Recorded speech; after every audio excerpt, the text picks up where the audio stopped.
రాష్ట్రంలో ప్రజాస్వామ్యం అన్నది కనపడడం లేదు. ప్రజాస్వామ్యం పూర్తిగా లేని పరిస్థితి రాష్ట్రంలో ఉంది అని చెప్పడానికి నిన్న జరిగిన ఎన్నికలే ప్రత్యక్ష ఉదాహరణ. నా పక్కన ఇటువైపున అటువైపున ఉన్న వాళ్ళు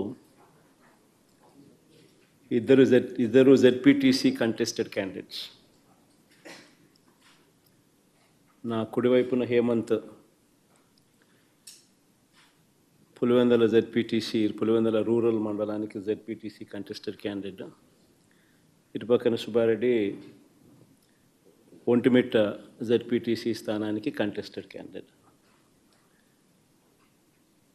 రాష్ట్రంలో ఇవాళ ఎలాంటి పరిస్థితులు ఉన్నాయి అని చెప్పడానికి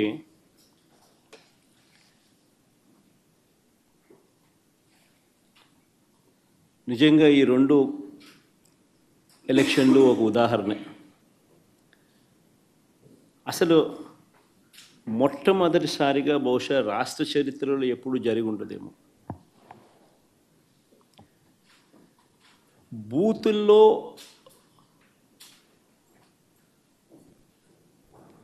పార్టీకి సంబంధించిన ఏజెంట్ లేకుండా వైఎస్ఆర్సిపి ప్రతిపక్ష పార్టీ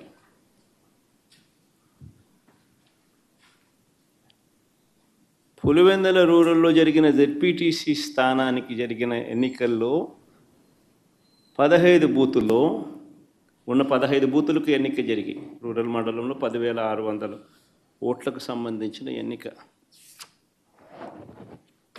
ఆశ్చర్యం ఏమిటంటే బూతుల్లో వైఎస్ఆర్సీపీ ఏజెంట్ లేడు. వైఎస్ఆర్సీపీకి సంబంధించిన ఏజెంట్ బూత్లో కూర్చోకుండా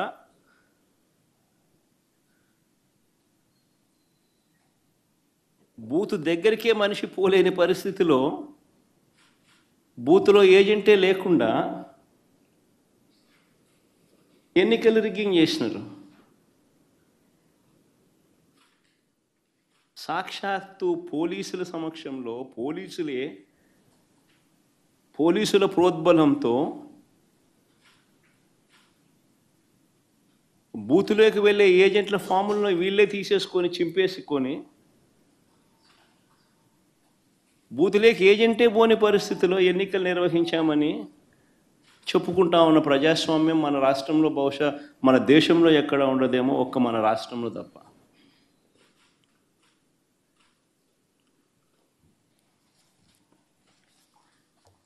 అసలు ఎన్నికల్లో బూత్ ఏజెంట్కు సంబంధించిన విధులు, బాధ్యతలు, హక్కులు ఏమిటి తెలుసా?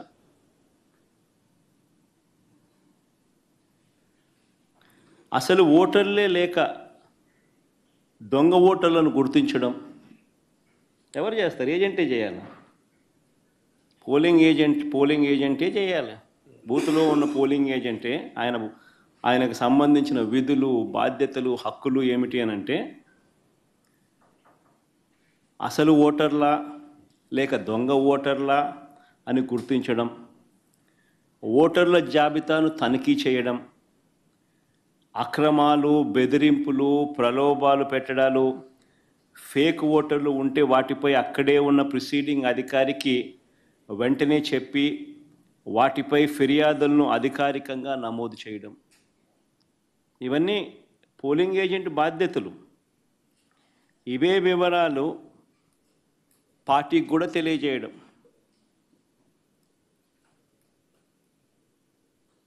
ఈ బాధ్యతలు ఉంటాయి కాబట్టి ఏజెంట్లకు హక్కులు కూడా కల్పిస్తారు.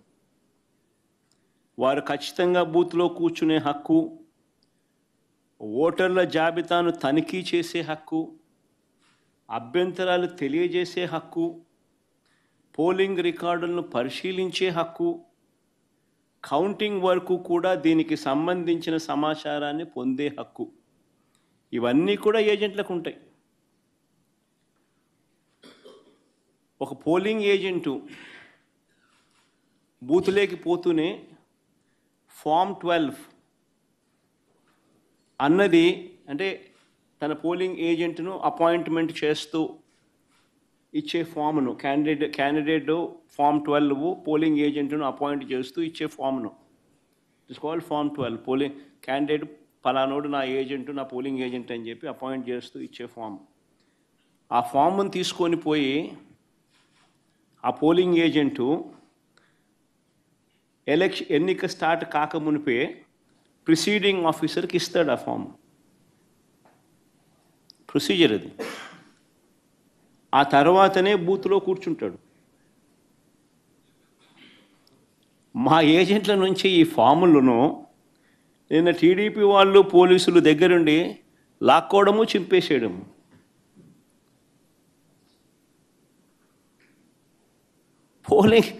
పోలింగ్ ఏజెంట్ అనేవాడు లేకుండా ఎలక్షన్ జరపడం అన్నది నేను ఎక్కడ చూడలా.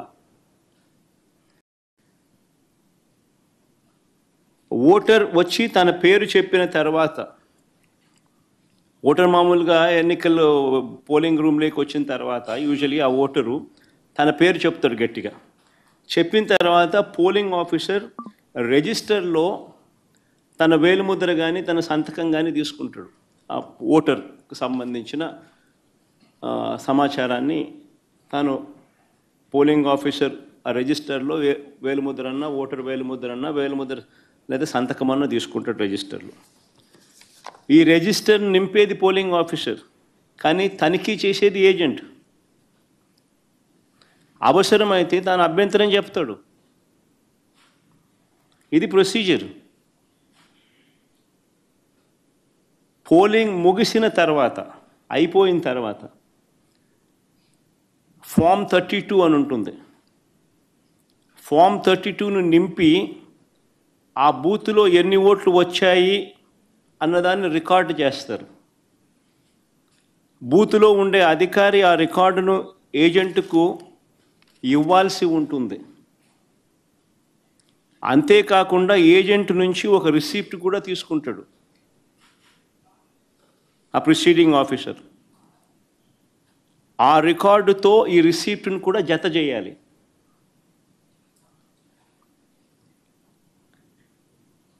ఆ రికార్డును కూడా ధృవీకరించాల్సి ఉంటుంది. ఇది ప్రొసీజర్.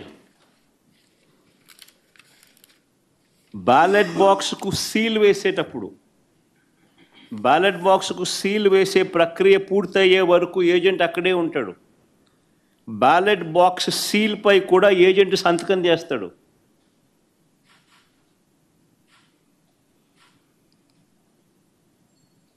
బ్యాలెట్ బాక్స్కి సంబంధించి సీల్పై కూడా ఏజెంట్ సంతకం తీసుకుంటారు. మరి నేను అడుగుతా ఉన్నా, మళ్ళీ ఇవన్నీ జరిగాయా అని అడుగుతా ఉన్నా.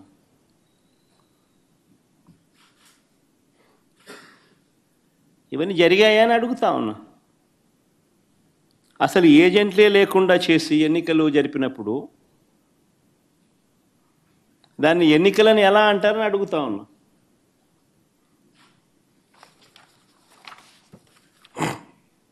నిజంగా డెమోక్రసీలో ఉన్న ప్రతి ఒక్కరూ కూడా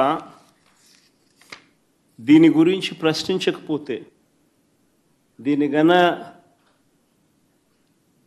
ప్రజాస్వామ్యాన్ని కాపాడుకోలేకపోతే, గొంతు విప్పకపోతే ప్రజాస్వామ్యం ఇంకా బతకదు. అధికారంలో ఉన్న పార్టీ ఈ మాదిరిగా ఎన్నికలు నిర్వహిస్తే ఎన్నికలు అన్నది ఇంకా హాస్యాస్పదమే అవుతాయి.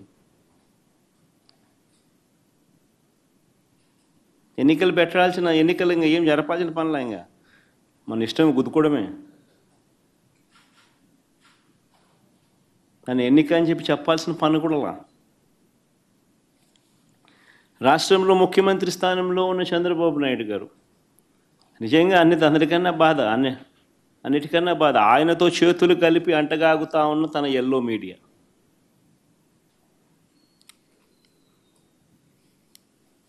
వీరి ఎజెండా ఏమిటి అని అంటే ప్రజలకు మంచి చేయడం కాదు, డెమోక్రసీని కాపాడడం కాదు,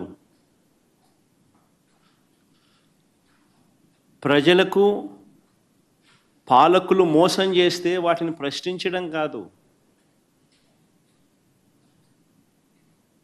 దోచుకో పంచుకో తినుకోలో అందరూ భాగస్వాములు కావడం, ఇది వారి ఎజెండా.